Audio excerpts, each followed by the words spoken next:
અને એવા દિવ્ય સમયમાં આપણે બધા જ એકત્રિત થયા છીએ.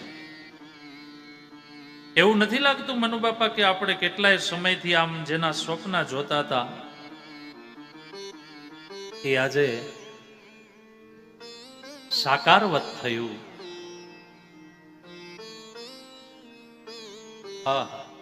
જેની જોતા તા વાટ તે તો શેરીમાં સામા મળ્યા.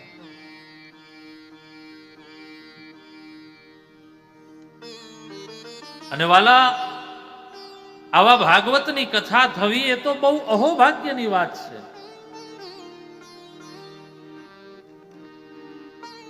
પણ આનું જો સ્વપ્ન આવી જાય આંખમાં રાત્રે હુતા હુતા કે મારા ઘરના આંગણે મેં માંડવો નાખ્યો, 5-25 માણસો ભેગા થયા, ભાગવતજીની પોથી આવી અને મેં કથા કરાવી, આવું સ્વપ્ન આવી જાય ને તોય જીવન ધન્ય થઈ જાય.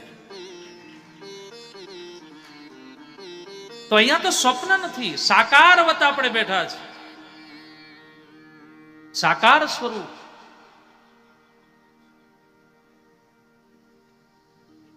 એવું આ દિવ્ય અને ભવ્ય ભાગવતી કથા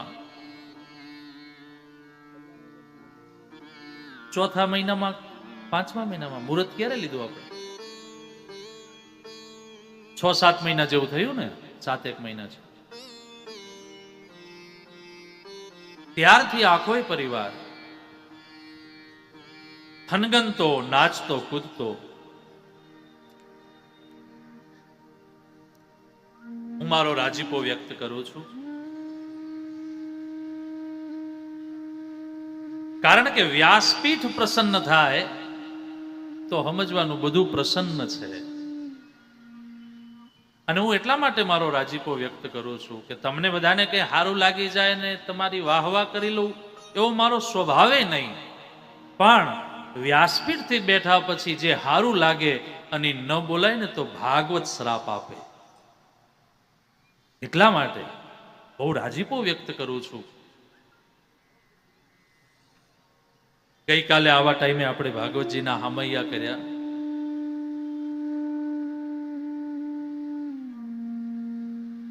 અને કેટલાય ધામધૂમથી આખો પરિવાર, કેટલાય મહેમાનો, અને બધાની સાથે આપણે બધાએ ભાગવતજીને વધાવ્યા.